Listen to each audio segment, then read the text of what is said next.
अब पाकिस्तान और बांग्लादेश का बचा बचा जो है वो उस्मान हादी है। उस्मान हादी को तो शहीद कर दिया, लेकिन उसकी सोच को शहीद नहीं कर सके। आज मुकम्मल तौर पे भारतीय आजादी जो है उसको रिजेक्ट कर चुकी है बांग्लादेश की अवाम, मुकम्मल तौर पे रिजेक्ट कर चुकी है। और मैं अपने बांग्लादेशी बहन भाइयों को कहना चाहता हूं कि हम आपके साथ खड़े हैं। पाकिस्तानी अवाम, पाकिस्तान और पाकिस्तानी फौज आपके साथ खड़ी है। बड़ा एक क्लियर मैसेज देना चाहता हूं कि अगर अब किसी ने मैली निगाह उठा के बांग्लादेश की तरफ देखा ना, तो पाकिस्तानी अवाम, पाकिस्तानी फौज और हमारे मिसाइल आपसे दूर नहीं है। हिम्मत है तो आओ हमसे मुकाबला करो। क्यों उन मासूम और नत्ते शरीफ बजाते हो? Come and fight with us. हम तो उनको हंट कर रहे हैं। इनकी ये जो जुल्म है, इस जुल्म का इनको हिसाब देना पड़ेगा। इस भारत নম্বর মাথাও চিনতে পারবে না আমাদের। আসসালামু আলাইকুম দর্শক শ্রোতা, আশা করছি সবাই ভালো আছেন। আলহামদুলিল্লাহ আমিও ভালো আছি। দর্শক শ্রোতা, এইমাত্র পাওয়া খবর, প্রিয় দর্শক শ্রোতা, অবশেষে সালমান শাহর হত্যাকারীকে ধরা হলো। দর্শক, তাহলে কি সামিরা এবং ডন তারা আসামি না? কে আসামি? দর্শক শ্রোতা, আপনারা এই সম্পূর্ণ ভিডিওটা দেখলেই বুঝতে পারবেন, তাই ভিডিওটাকে না টেনে শেষ পর্যন্ত ধৈর্য সহকারে দেখে যাবেন, তাহলে মূলত ভিডিওর আসল রহস্যগুলো বুঝতে পারবেন এবং জানতে পারবেন। তো চলেন আপনাদেরকে এক এক করে সবটা ভিডিও বিস্তারিত দেখাই। मैंने जब 2021 के अंदर ये कैंपेन शुरू की थी तो उस टाइम पे मेरे साथ कोई भी नहीं था, और अब अल्हम्दुलिल्लाह बांग्लादेश और पाकिस्तान दोनों मेरे साथ खड़े। आज मैं कोई सियासी बयान नहीं दूंगा। मैं आज बात करूंगा उस्मान हादी की, जो एक सोच था, जो एक जुर्रतमंदाना आवाज थी, जो ये कहता था कि मैं बांग्लादेश को किसी की माशी कॉलोनी नहीं बने दूंगा, मैं किसी की आजादी बांग्लादेश के अंदर कबूल नहीं करूंगा, मैं बांग्लादेश को किसी का गुलाम नहीं बने दूंगा। अब सबसे बड़ा मसला इस खत्ते के अंदर ये है कि जब कोई मुसलमान नौजवान उठता है, वो एक मौसर आवाज बनता है, तो उसको दबा दिया जाता है। ये जो भारतीय आजादार बैठे हैं ना, ये अवाम का खून चूसने के लिए कभी इन्हें गुलामी से आजाद नहीं करना चाहते, चाहे वो बांग्लादेश का पानी बंद करने की सूरत में हो, चाहे वो फितनांगेजी करके जो है वो मुसलमान को मुसलमान से लड़वाने की सूरत में हो। अब मुसलमान नौजवान जो है ना, वो इस चीज को बड़े अच्छे तरीके से इनकी साजिशों को समझ चुके हैं। अब पाकिस्तान और बांग्लादेश का बचा बचा जो है वो उस्मान हादी है। उस्मान हादी को तो शहीद कर दिया, लेकिन उसकी सोच को शहीद नहीं कर सके। आज मुकम्मल तौर पे भारतीय आजादी जो है उसको रिजेक्ट कर चुकी है बांग्लादेश की अवाम, मुकम्मल तौर पे रिजेक्ट कर चुकी है। और मैं अपने बांग्लादेशी बहन भाइयों को कहना चाहता हूं कि हम आपके साथ खड़े हैं। पाकिस्तानी अवाम, पाकिस्तान और पाकिस्तानी फौज आपके साथ खड़ी है। अगर कोई माशी दबाव बांग्लादेश पे डालने की कोशिश करेगा या बांग्लादेश की खुद मुख्तारी पे अटैक करने की कोशिश करेगा, तो पाकिस्तान की बाशऊर अवाम आपके साथ खड़ी होगी। अब मैं ब्राह्मण साम्राज्य को बड़ा एक क्लियर मैसेज देना चाहता हूं कि अगर अब किसी ने मैली निगाह उठा के बांग्लादेश की तरफ देखा ना, तो पाकिस्तानी अवाम, पाकिस्तानी फौज और हमारे मिसाइल आपसे दूर नहीं है। ऑपरेशन मार्का हक बुनियादुल मरसूस के अंदर जिस तरह हमने आपको नाको चबवाए थे ना, वो दोबारा कर लेंगे, कोई बड़ी बात नहीं है। अब बांग्लादेश को तालीम, तिजारत, टेक्नोलॉजी और दिफा में पाकिस्तान के साथ अपने ताल्लुकात को फरोग देने की जरूरत है। और ये कोई नफरत का पैगाम नहीं है, ये किसी मुल्क के खिलाफ इत्तेहाद नहीं है, ये हमारा बुनियादी दिफाई हक है जिसकी हम बात करें। पाकिस्तान का बांग्लादेश के साथ ताल्लुक 1947 के अंदर जो ताल्लुक कायम हुआ था, वो किसी एक फर्द के लिए नहीं था, ना वो किसी एक हुकूमत के लिए था, वो एक नजरिए के लिए था, एक सोच के लिए था, और एक उसूल के ऊपर सारी स्ट्रगल थी और जो सारे मामला थे। तो मेरे भाई उस्मान हादी, आपने एक क्लियर मैसेज दे दिया, और वो क्लियर मैसेज अपनी शहादत के बाद आपने ये दिया कि कौमें जो है वो गोलियों से नहीं, खामोशी से गुलाम बनती है। अब पाकिस्तान, बांग्लादेश, ये जो अखंड भारत आइडियोलॉजी है, इसकी गुलामी को पूरे खित्ते के अंदर एक्सेप्ट नहीं करेगा इंशाल्लाह। अल्लाह ताला मेरे भाई उस्मान हादी को करवट करवट जन्नत नसीब करे, और मुझे पाकिस्तान को, बांग्लादेश को अपने भाई से इस जुदाई पर सब्र जमील अता फरमाए। पाकिस्तान जिंदाबाद, बांग्लादेश जिंदाबाद। দক্ষিণ এশিয়ার ভূ রাজনীতিতে হঠাৎ এক নতুন উত্তেজনা। পাকিস্তানকে সরাসরি বাংলাদেশের হয়ে ভারতের বিরুদ্ধে যুদ্ধে নামার ইঙ্গিত দিচ্ছে। সম্প্রতি পাকিস্তানের ক্ষমতাসীন দল মুসলিম লীগের যুব শাখার নেতা কামরান সাইদ ওসমানীর একটি বিস্ফোরক ভিডিও বার্তা তোলপাড় সৃষ্টি করেছে ভারত ও পাকিস্তানের সংবাদ মাধ্যমে, যেখানে তিনি ভারতকে সরাসরি হুঁশিয়ারি দিয়ে বলেছেন, বাংলাদেশে হামলা হলে চুপ থাকবে না পাকিস্তান। तो मेरे भाई उस्मान हादी, आपने एक क्लियर मैसेज दे दिया, और वो क्लियर मैसेज अपनी शहादत के बाद आपने ये दिया कि कौमें जो है वो गोलियों से नहीं, खामोशी से। মঙ্গলবার 23 ডিসেম্বর ইন্ডিয়া টুডের এক রিপোর্ট অনুযায়ী কামরান সাইদ ওসমানী ভারতকে সরাসরি হুমকি দিয়েছেন। ওসমানী দাবি করেন, পাকিস্তান কখনোই বাংলাদেশকে ভারতের মতাদর্শগত আধিপত্যের নিচে ঠেলে দেওয়া মেনে নেবে না। তার মতে, ভারত যদি বাংলাদেশের স্বায়ত্তশাসনের উপর কোনোভাবে আঘাত হানে বা কোনো দৃষ্টি দেয়, তবে তার জবাব দেবে পাকিস্তানের সেনাবাহিনী ও তাদের বিধ্বংসী মিসাইল। শুধু হুমকি দিয়েই ক্ষান্ত হননি ওসমানী, তিনি বাংলাদেশ ও পাকিস্তানের মধ্যে একটি শক্তিশালী সামরিক জোট গঠনেরও আহ্বান জানান।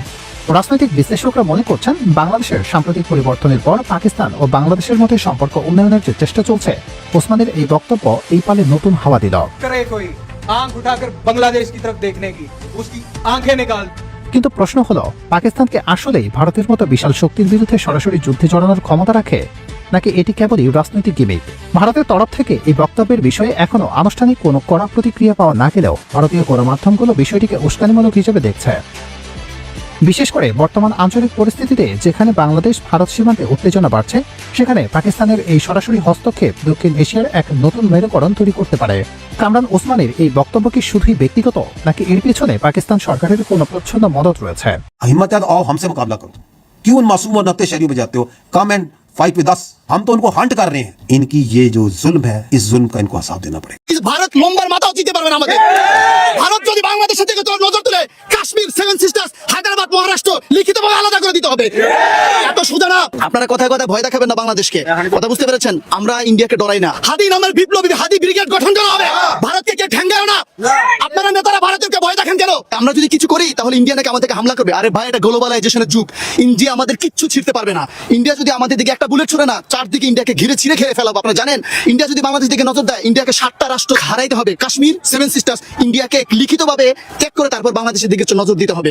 আর একটা জিনিস আপনাদেরকে বলে যাই, আপনারা কথায় কথায় ভয় দেখাবেন না বাংলাদেশকে, কথা বুঝতে পেরেছেন? আমরা ইন্ডিয়াকে ডরাই না। আমরা 16 কোটি 20 কোটি স্বাধীন জনতা।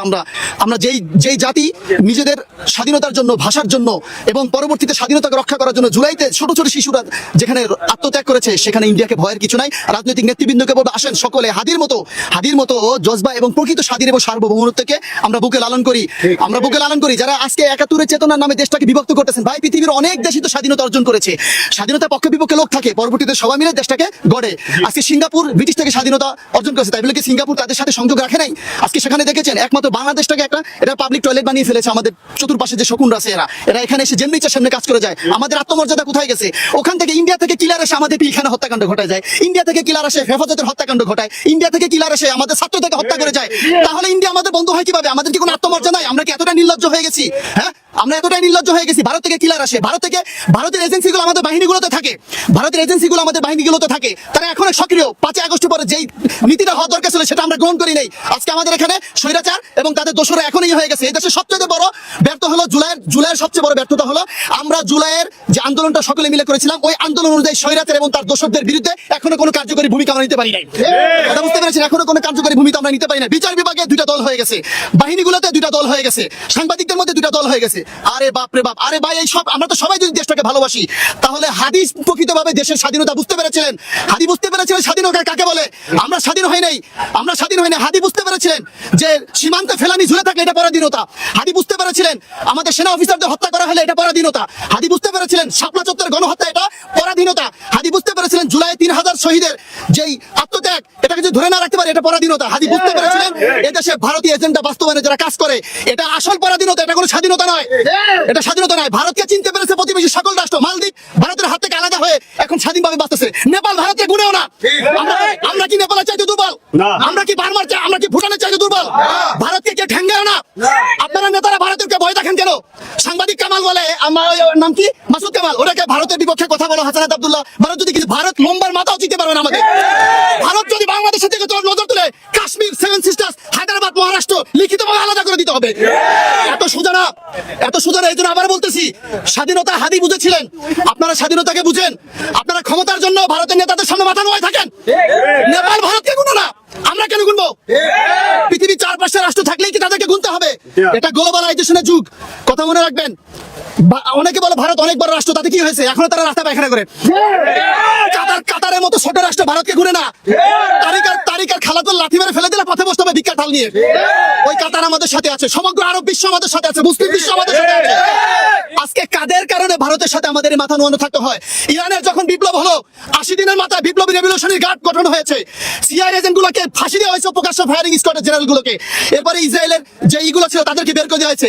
আমরা আজকে এখান থেকে শপথ নেই, হাদি নামের বিপ্লবী হাদি ব্রিগেড গঠন করা হবে। গঠন করার জন্য স্বাধীনতা শুধু একটা পতাকা না, স্বাধীনতা হলো আমার মৌলিক অধিকার, আমার রাষ্ট্রের সার্বভৌমত্ব। এটাই করার জন্য মনে রাখবেন, 71 চেতনার নামে যারা ভারতকে এখানে এস্টাবলিশ করার জন্য চেষ্টা করতেছেন না, জীবনও পারবেন না। এখানে পরবর্তী দেখবেন দেশটা বিভক্ত হয়ে গেছে। সকলে প্রতিদাত্ত হবেন। আসেন আমরা এই চেতনা বাটাবাটি না করে, হাদি যেই জন্য জান দিয়ে গেছেন, আজকে জানাজা পরে আমরা সেই চেতনা বুকে লালন করে দেশটাকে এগিয়ে নিয়ে যাই। বাংলাদেশ বর্তমানে ড্রোন যুগে পদার্পণ করেছে। আপনাদেরকে জানাই, বাংলাদেশকে টার্কি থেকে হিউজ পরিমাণ ড্রোন দেওয়া হয়েছে, যে বাংলাদেশ আক্রমণ করবে না, কিন্তু বাংলাদেশ যেন যে কোনো আক্রমণকে মোকাবেলা করতে পারে। বাংলাদেশ দক্ষিণ কোরিয়া থেকে 5টা সাবমেরিন কিনছে, অত্যাধুনিক সাবমেরিন কিনছে, নামকেও 5টা সাবমেরিন না। বাংলাদেশ আপনি জানেন চায়না থেকে এবং পাকিস্তান চাইনিজ জয়েন্ট ভেঞ্চারের অত্যাধুনিক এয়ারপ্লেন কিনছে, রকেট লঞ্চার কিনছে, এবং সবচেয়ে বড় ভালো ঘোষণা হচ্ছে বাংলাদেশ এয়ার ডিফেন্স সিস্টেম খুব ভালো করেছে বর্তমানে। যেন যে কোনো আক্রমণ, ভারত হোক আর সে নেপাল হোক আর সে অন্যান্য কোনো কান্ট্রি হোক বা আরকান হোক, আপনারা জানেন যে আরকান সোলজারদেরকে ভারত কিন্তু আমাদের দিকে লেলিয়ে দিচ্ছে। আরাকান সোলজাররা প্রায় আমাদের এখানে অনুপ্রবেশ ঘটাচ্ছে। পার্বত্য চট্টগ্রামের কিছুটা অংশে তারা ঢুকেও গেছিল, এটাও জানেন। আমাদের সেনাবাহিনী আবার পুনরুদ্ধার করেছে। এই ধরনের কোনো রকম অপচেষ্টা থেকে বাংলাদেশকে বাঁচাইতে, বাংলাদেশের সার্বভৌমত্ব রক্ষা করতে আমাদের দেশের সেনাবাহিনী সহ আমাদের দেশের যে জনগণ আছে, সাধারণ জনগণ, তারা সবসময় সচেষ্ট থাকবেন এবং আমরা সবসময় সতর্ক আছি। দ্বিতীয় কথা হলো, আমি ভারতকে মনে করে দিতে চাই, আপনাদের মাধ্যমে মনে করে দিতে চাই, ভারতের কাছে কোনো যুদ্ধের ইতিহাস নাই। ভারতের কাছে যে কোনো যুদ্ধের ইতিহাস আছে, প্রত্যেকটা ইতিহাসে ভারত পরাজিত বহন করা ইতিহাস। একমাত্র আমরা বাংলাদেশি যারা 71-এ যুদ্ধ করে জিতেছিলাম, যারা 52-তে রক্ত দিয়ে বাংলা ভাষাকে নিয়ে এসেছি, আমাদের কাছে, বাঙালিদের কাছে, বাংলাদেশিদের কাছে সেই ইতিহাসটা আছে। এবং আমরা ভারতকে আরো একটা কথা বলতে চাই, বাংলাদেশের মানুষ অত্যন্ত আবেগী মানুষ, তারা প্রাণ দিতে, জান দিতে ভয় করে না। এবং আমরা সেনাবাহিনীর উপরে নির্ভরশীল না। বাংলাদেশের যদি, ভারতের যদি 6 লক্ষ সোলজার থাকে, 20 লক্ষ সোলজার থাকে, বাংলাদেশের 18 কোটি জনগণ আছে যারা যুদ্ধ করতে, যে কোনো সময় প্রাণ দিতে, দেশের সার্বভৌমত্ব রক্ষা করতে প্রস্তুত আছে। একটা দমবন্ধ অবস্থা। রাজনীতিতে কোনো সুখবর নেই, কূটনীতিতেও কোনো সুখবর নেই, নির্বাচনেও কোনো সুখবর নেই। একটা অনিশ্চিত অবস্থার দিকে ধীরে ধীরে আমরা হয়তো এগিয়ে যাচ্ছি। যদি না হঠাৎ করে কোনো পরিবর্তন না হয় এই পরিস্থিতির, তাহলে কি হবে? দর্শক একটু ভেবে দেখেন তো, অনেকগুলো ঘটনা মিলান একসাথে। যদি মিলান, আপনি দেখবেন চোখে মুখে অন্ধকার আপনি দেখতেছেন। কি সেই পরিস্থিতি দর্শক, সেটা একটু জানাতে চাই। আসুন একটু বিশ্লেষণ করি। খেয়াল করেন, গত 1 সপ্তাহ 1.5 সপ্তাহ থেকে বিশেষ করে ওসমান হাদির মৃত্যুকে ঘিরে যা যা ঘটলো, এটি কি অস্বাভাবিক না? হাদি বা কেন টার্গেট হবে? আর এই মৃত্যুটাকে ঘিরে হঠাৎ করে দেশের ভেতরে এবং আরেকটা দেশ কেন জড়িয়ে যাবে? এটা খুবই রহস্যজনক। কারণ বাংলাদেশের নির্বাচনকে ঘিরে ভারতের একটা অবস্থান আছে, বাংলাদেশের একটা অবস্থান আছে। ভারতের অবস্থানের সাথে আমাদের অবস্থান মেলে না। ভারত যা চায় আওয়ামী লীগকে নিয়ে নির্বাচন করতে, আমরা সেটা চাই না। ফলে ভারতের দিক থেকে একটা চাপ আছে। সেই চাপটা কি অন্যভাবে বিস্তার লাভ করছে কিনা, এটা একটু ভেবে দেখা দরকার। আবার খেয়াল করেন, আগামীকাল আসছে তারেক রহমান, 25 তারিখ। কিন্তু তার আসার আগেই গত 8-10 দিন এমন ভয়ার্থ কিছু ঘটনা, পরিস্থিতি তৈরি হলো, যেটা বাংলাদেশের অতীতে কখনো ঘটেনি। বাংলাদেশে 2টা শীর্ষস্থানীয় পত্রিকা অফিস উড়িয়ে দেয়া, এটা এবং জ্বলছে মেন সড়কের উপর। আজকে দেখলাম যে, কয়েকদিন থেকে দেখছি ইউরোপীয় ইউনিয়নের রাষ্ট্রদূত এসেছেন, জার্মান রাষ্ট্রদূত, ফ্রান্সের রাষ্ট্রদূত, জাতিসংঘের বিশেষজ্ঞ উদ্বেগ প্রকাশ করছেন। কারণ বাংলাদেশের যদি গণমাধ্যম বলা হয়, প্রথমেই যে 2টা নাম আসে সেটা হচ্ছে ডেইলি স্টার, প্রথম আলো। আপনি মানে সমর্থন করেন? প্রিয় দর্শক শ্রোতা, আপনারা তো ভিডিও দেখতে দেখতে ভিডিও শেষ পর্যন্ত চলে আসেন। অবশ্যই আপনাদের মতামত কমেন্ট বক্সে জানাতে ভুলবেন না। আর এরকম নতুন নতুন আপডেট ভিডিও পেতে অবশ্যই আমাদের চ্যানেল লাইক এবং সাবস্ক্রাইব করে দিন। তো আপনাদের সাথে আবার দেখা হচ্ছে পরবর্তী এক ভিডিওতে।